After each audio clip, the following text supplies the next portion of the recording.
Assalamualaikum warahmatullahi wabarakatuh. Di sini kelompok kami akan menjelaskan tentang peristiwa Palagan Ambarawa. Sebelum memasuki inti materi, izinkanlah kami memperkenalkan diri. Nama saya Natasha Devi Ameliasari dari absen 23. Saya Dia Ayu Fitriani absen 5. Saya Syafira Suryalita Adinda absen 34. Saya Christian dari Andres Moro absen 10. Saya Alisa Ramadan absen 1. Saya Mita Yulara Puspita absen 14. Yang pertama, saya akan membahas tentang latar belakang terjadinya peristiwa Palagan Ambarawa. Peristiwa pertempuran Ambarawa dimulai saat terjadi insiden di Magelang. Tepatnya pada tanggal 20 Oktober 1945, Brigade Artileri dari Divisi India yang ke-23 atau militer Inggris mendarat di Semarang yang dipimpin oleh Brigadir Battle. Kemudian, mereka disambut dengan baik oleh pihak Republik Indonesia, yakni Gubernur Jawa Tengah, Mr. Wongsonegoro. Karena sekutu berjanji untuk tidak mengganggu kedaulatan Republik Indonesia yang sudah memproklamasikan kemerdekaannya. Battle diperkenankan untuk mengurus pelucutan pasukan Jepang. Ia juga diperbolehkan untuk melakukan evakuasi 19.000 interniran sekutu atau APW yang berada di Kap Banyu Biru, Ambarawa, dan Magelang. Tetapi ternyata mereka diboncengi oleh orang-orang Nika atau pemerintahan sipil Hindia Belanda. Selanjutnya, mereka kemudian mempersenjatai para tawanan Jepang. Pada tanggal 26 Oktober 1945, insiden ini pecah di Magelang. Pertempuran pun berlanjut antara Tentara Keamanan Rakyat, yakni TKR, dengan tentara Inggris. Pertempuran sempat berhenti setelah kedatangan Presiden Soekarno dan Brigadir Battle di Magelang pada tanggal 2 November 1945. Mereka pun mengadakan perundingan untuk melakukan gencatan senjata. Melalui perundingan tersebut tercapai sebuah kesepakatan antara lain. Yang pertama, pihak Inggris akan tetap menempatkan pasukannya di Magelang untuk melakukan kewajiban melindungi dan mengurus evakuasi APW atau tawanan perang dan interniran sekutu. Yang kedua, Jalan Raya Magelang-Ambarawa terbuka bagi lalu lintas Indonesia dan Inggris. Yang ketiga, Inggris tidak akan mengakui aktivitas Nika dalam badan-badan yang berada di bawah kekuasaannya. Akan tetapi, pihak Inggris mengingkari perjanjian tersebut. Kesempatan dan kelemahan yang ada dalam pasal tersebut dipergunakan Inggris untuk menambah jumlah pasukannya yang berada di Magelang. Selanjutnya, saya akan menjelaskan tentang kronologi Palagan Ambarawa. Yang pertama, pertempuran Ambarawa pecah antara pasukan TKR di bawah pemimpinan Mayor Sumarto melawan tentara sekutu yang telah melakukan penyerangan pada tanggal 20 November 1945. Yang kedua, pada tanggal 21 November, pasukan sekutu yang berada di Magelang ditarik ke Ambarawa di bawah perlindungan pesawat tempur. Yang ketiga, pada tanggal 22 November 1945, pertempuran berkobar di dalam kota dan pasukan sekutu melakukan pengeboman terhadap kampung-kampung yang berada di Ambarawa.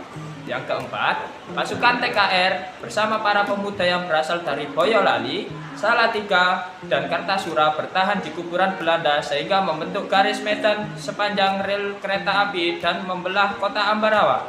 Yang terakhir, dan maksud saya yang kelima, sementara itu dari arah Magelang dan Divisi 5 Purwokerto di bawah pemimpinan Iman Androgi melakukan serangan fajar pada tanggal 21 November 1945 dengan tujuan memukul mundur pasukan yang berkedudukan di Desa Pingit.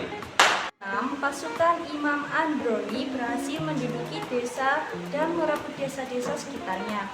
Batalion Imam Androni meneruskan gerakan pengejarannya, kemudian disusul 3 batalion yang berasal dari Yogyakarta, yaitu Batalion 10 Divisi 3 di bawah pimpinan Mayor Soeharto, Batalion 8 di bawah pimpinan Mayor Sarjono, dan Batalion Sugeng. Ketujuh, pasukan sekutu berhasil dikepung. Meskipun mereka terus berusaha mematahkan kepungan dengan mengancam kedudukan menempelkan pasukan RI dari belakang dengan tank-tanknya untuk mencegah jatuhnya korban, pasukan mundur ke Bedono. Kedelapan, dengan bantuan resimen kedua yang dipimpin oleh M. Sarbini, Batalion Polisi Istimewa yang dipimpin Oni Sastratmojo, dan batalion dari Yogyakarta, gerakan musuh berhasil ditahan di Desa Jambu. Kesembilan, para komandan mengadakan rapat koordinasi di Desa Jambu yang dipimpin oleh Kolonel Holland Iskandar. Rapat itu menyepakati pembentukan komando yang disebut Markas Pimpinan Pertempuran dan berlokasikan di Magelang. Kesepuluh, sejak itu Ambarawa dipecah menjadi 4 sektor, yaitu sektor utara, sektor selatan, sektor barat, dan timur. Kekuatan pasukan bertempur dilakukan secara bergantian. Ke-11, pada tanggal 26 November, pimpinan dari pasukan Purwokerto Letnan Kolonel Isdiman yang gugur dalam pertempuran. Selanjutnya pimpinan pasukan diambil alih oleh Kolonel Sudirman, Panglima Divisi Purwokerto. Ke-12, situasi pertempuran perubahan menguntungkan pasukan TKR dengan terusirnya pasukan musuh dari Desa Banyubiru yang merupakan garis pertahanan yang terdepan pada tanggal 5 Desember 1945. Ke-14, setelah mempelajari situasi, pada tanggal 11 Desember 1945, Kolonel Sudirman mengumpulkan para sektor. Setelah mendengar laporan dari para komandan sektor, Kolonel Sudirman menyimpulkan bahwa musuh telah terjepit. Ke-15, pada tanggal 12 Desember 1945, pada waktu 04.30, pasukan TKR bergerak secara serentak menuju sasaran masing-masing, melancarkan serangan ke pihak musuh. Selanjutnya, saya akan menjelaskan mengenai kronologi Palagan Ambarawa. Dalam waktu setengah jam, pasukan TKR berhasil mengepung musuh di dalam kota. Pertahanan terkuat musuh diperkirakan berada di Benteng Willem yang terletak di tengah-tengah kota Ambarawa. Kemudian terjadi pengepungan di kota Ambarawa selama 4 hari 4 malam. Musuh yang terjepit berusaha keras untuk melakukan pertempuran. Lalu pada tanggal 15 Desember 1945, musuh meninggalkan kota Ambarawa dan mundur ke Semarang. Kapan sih terjadinya Palagan Ambarawa? Pertempuran di Ambarawa berlangsung pada tanggal 20 November 1945 hingga 15 Desember 1945. Pertempuran di Ambarawa terjadi antara pasukan TKR atau bisa disebut dengan Tentara Keamanan Rakyat dan Sekutu Inggris. Di mana sih tempat terjadinya peristiwa Palagan Ambarawa? Palagan Ambarawa terjadi di Ambarawa, tepatnya di bagian selatan kota Semarang, Provinsi Jawa Tengah. Siapa saja sih tokoh yang terlibat dalam Palagan Ambarawa? Yang pertama, Kolonel Sudirman. Yang kedua, Letkol Gatot Subroto. Yang ketiga, Letkol Istiman. Yang keempat, Kolonel GPH Dejatikusumo. Yang kelima, Kapten Surono Rekso Dimejo. Yang keenam, Letkol Sabirni Martodiharjo. Mengapa peperangan Ambarawa memiliki signifikansi sejarah? Karena merupakan salah satu peristiwa penting dalam perjuangan kemerdekaan Indonesia.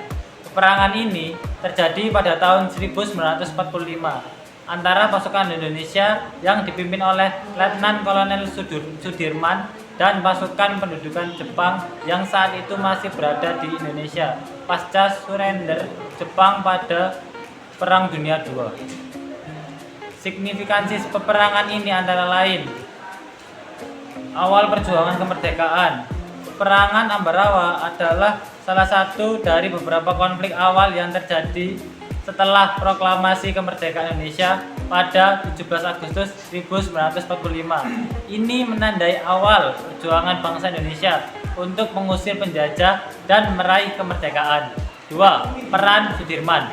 Peperangan ini memperlihatkan peran penting Letnan Kolonel Sudirman dalam memimpin pasukan Indonesia melawan penjajah. Sudirman kemudian menjadi salah satu tokoh utama dalam perjuangan kemerdekaan Indonesia. Yang ketiga, pengakuan kedaulatan. Hasil peperangan ini membantu memperkuat posisi Indonesia dalam menegakkan kedaulatannya. Pasukan Jepang harus menyerahkan senjata kepada pasukan Indonesia, yang merupakan salah satu langkah awal menuju pengakuan kedaulatan Indonesia. 4. Inspirasi perjuangan. Peperangan Ambarawa juga menjadi inspirasi bagi generasi muda Indonesia untuk berjuang demi kemerdekaan. Keberanian dan semangat perjuangan yang ditunjukkan oleh para pejuang dalam pertempuran ini menjadi contoh bagi generasi berikutnya.